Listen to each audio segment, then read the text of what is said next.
Well, here's a question for you. Have you ever heard of an electronic or an electric cigarette? Well, believe it or not, they do exist.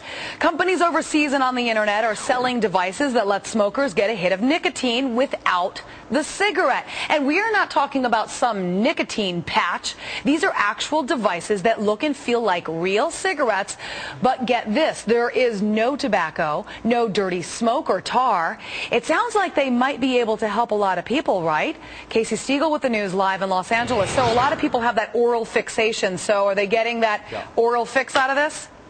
Yeah, they absolutely are. In fact, we hear of reports people smoking these on planes, in hospitals, places where cigarettes are certainly not allowed. Listen to this. There are more than 47 million smokers in this country, according to the American Heart Association. Many of those people trying to kick the habit, and for years folks have turned to things like those nicotine patches and gum and lozenges, you name it. But now more and more smokers using this. Check it out, a high-tech way to put the pack down.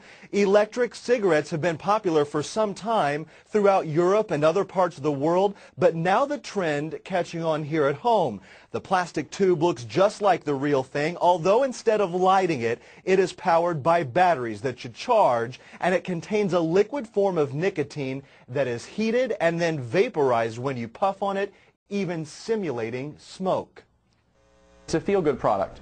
Every smoker has been bashed for years about how bad it is for them and those around them, and this eliminates that, so it kind of takes that weight off of their shoulders that they've been experiencing by the social stigma surrounding smoking.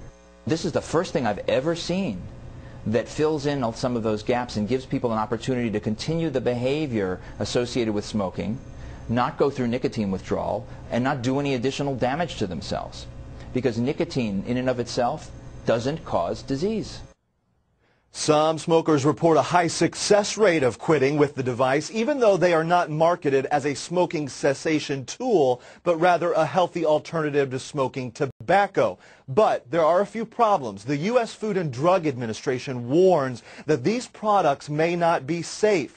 The FDA declined an on-camera interview, but did release a statement to Fox News this week saying they are not approved to be legally marketed in America, and there are health concerns because you cannot regulate how much nicotine you get.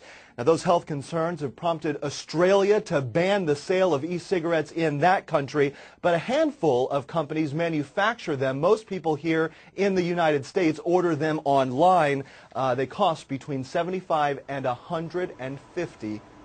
You know, I got a really smart floor crew here, and they just pointed out a really good observation that the FDA is worried that these things might not be safe as opposed to a cigarette. I mean, really?